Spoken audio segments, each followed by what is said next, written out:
Odi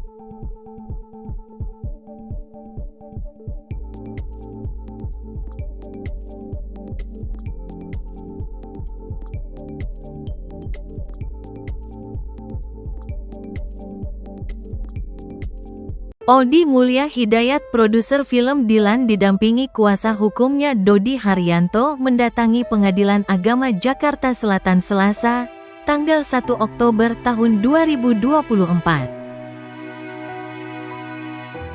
Adapun kedatangan Odi terkait gugatan cerai yang dilayangkan oleh Mirna Febrianti. Lantas seperti apakah jalannya persidangan? Berikut pernyataan Dodi Haryanto selaku kuasa hukum Odi terkait gugatan cerai Mirna. Jangan lupa like, komen, subscribe, dan share ya guys. Hasilnya sidang. Ya, pertama sekali saya sampaikan bahwa dalam persidangan ini memang Pak Odi ini adalah selaku tergugat, posisinya tergugat. Dalam kapasitas ini pada hari sidang kedua ini Pak Odi baru bisa hadir. Nah, sidang pertama yang kemarin itu memang Pak Odi tidak hadir dikarenakan satu dan lain hal. Nah, masuk sidang kedua ini sebagaimana sudah dijadwalkan oleh majelis hakim, penggugat ini selaku istrinya Odi yang masih sah tidak hadir sampai berakhirnya proses persidangan di Pengadilan Agama Jakarta Selatan. Itu sama. Kalau ketidakhadiran ini bagaimana nanti lanjut sidang? Ya, kalau memang majelis kan mempunyai kapasitas untuk menilai perkara ini. Karena sidang pertama dia hadir menurut informasi dari majelis, terus sidang kedua ini tidak hadir dan akan dipanggil lagi untuk yang ketiga kalinya. Dan apabila nanti panggilan yang ketiga ini tidak dihiraukan dan tidak kooperatif, tentunya majelis hakim akan menindaklanjuti proses persidangan berjalan.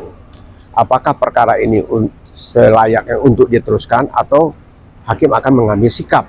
Nah, sikap majelis saya juga tidak bisa menentukan apa sikap majelis. Itu. Jadi ditunda karena apa, Bang? Ini kan ditunda kan? Ya, ini ditunda jelas penggugat ini dinilai oleh majelis hakim tidak kooperatif. Ya, dia selaku penggugat dia tidak hadir dan tidak ada pun surat konfirmasi kepada pengadilan karena tidak hadir, mungkin karena satu dan lain hal, ini tidak ada kabar, ya dianggap ya tidak hadir, absen, gitu loh. Bang, mungkin bisa diceritakan isi gugatannya apa, Bang? Ya, kalau saya membentangkan isu gugatan, ya pertama sekali ini sudah tidak etis juga ya, tapi secara gamblang bisa saja saya sampaikan, satu yang diminta adalah cerai, itu yang pertama. Kedua, meminta hak pengasuhan anak ya. Yang ketiga meminta nafkah anak.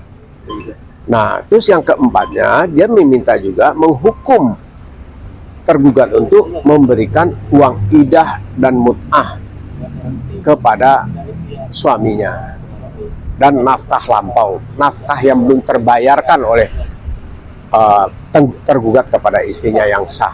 Itu kira-kira yang dapat saya sampaikan. Nafkah mut'ah apa, Bang? Iya, mut'ah tidak kan? Nafkah mut'ah, idah, dan nafkah lampau dan nafkah anak. Itu yang dimintakan dalam gugatannya. Kalau boleh tahu nilai berapa, Bang? Kalau dilihat secara dokumen yang saya baca, itu untuk idah itu dia minta selama 3 bulan 10 hari, sebagaimana juga yang diatur dalam kompilasi hukum Islam. Itu dia minta per bulan itu 50 juta. 50 juta dikalikan 3 berarti kan 150 juta. Itu yang diminta. Boleh-boleh saja minta, itu hal yang wajar. Terus kemudian meminta uang mut'ah. Mut'ah itu kan hadiah.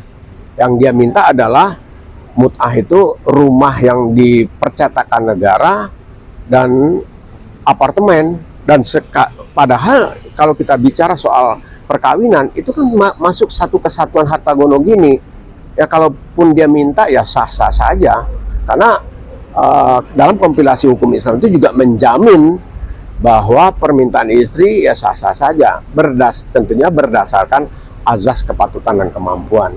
Kalau nggak salah, kalau dia menggugat berarti dia nggak dapat harta autobiri atau gimana, Pak?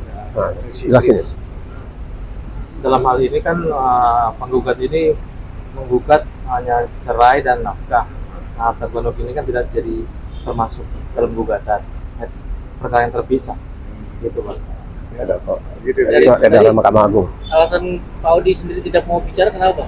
Dengan Nah, sekarang perlu saya pertegas sedikit bahwa untuk permintaan Mirna ya, meminta uang idah dan mut'ah itu memang itu adalah hak, dan itu juga diselimuti dengan peraturan Mahkamah Agung bahwa istri yang mengajukan gugatan juga dapat mengajukan uang idah dan mut'ah gitu loh.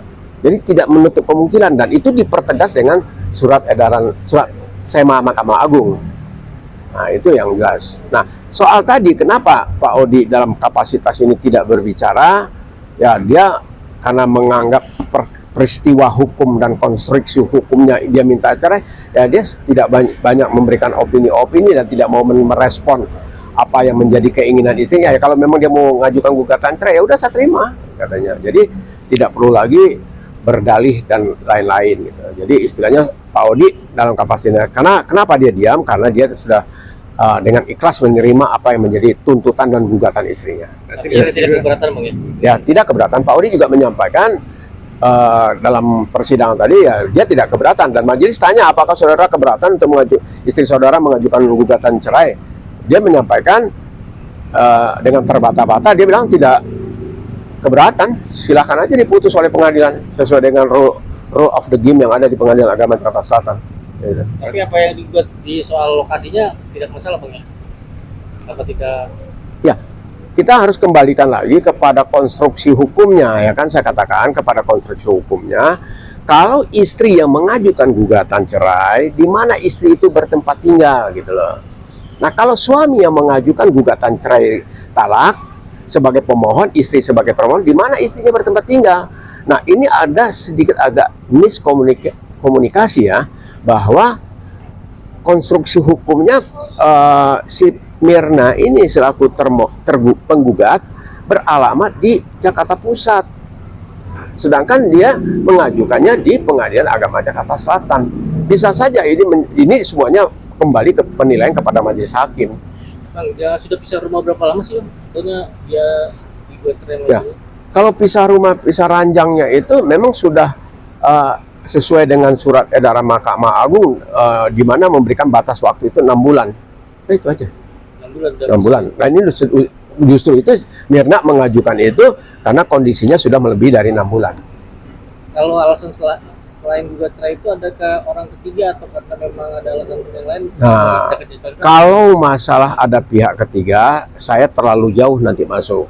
Apakah benar ada pihak ketiga atau tidak? Nanti kalau saya memberikan satu statement yang membuat suasana tidak baik, Ibu Mirnanya merasa saya mengada-ngada. Nah, ini merupakan satu kerahasiaan dalam proses berperkara, apalagi proses Pengadilan Agama Jakarta Selatan ini. Seluruh peradilan agama itu adalah tidak secara tertutup dan tidak bisa diketahui oleh orang lain. Kalau masalah yang sangat privacy sekali ya, menurut saya nggak berani menyampaikan apakah ada pihak ketiga atau tidak. Saya no comment. Hanya percaya kan kalau yang disampaikan Ya, kalau dalam gugatannya ya normal biasa, tidak ya memenuhi syarat untuk mengajukan gugatan perceraian, itu aja.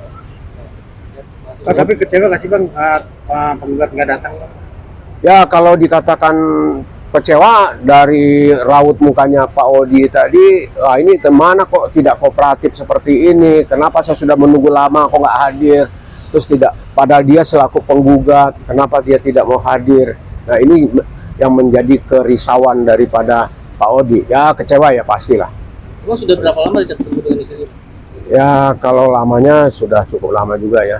Ya, dia komunikasi juga sudah tidak intens lagi sekarang. Dan hubungan rumah tangga punya anak berapa mungkin? Ya, kembali lagi kalau masalah punya anak atau tidak itu kan rahasia dan persidangan. Itu sangat pribadi. Karena masalah anak juga mungkin apakah anak hasil perkawinan yang biologis atau tidak, saya juga nggak tahu nih. Jadi nanti sajalah kalau masalah itu. Ya, oke, thank you. Siap.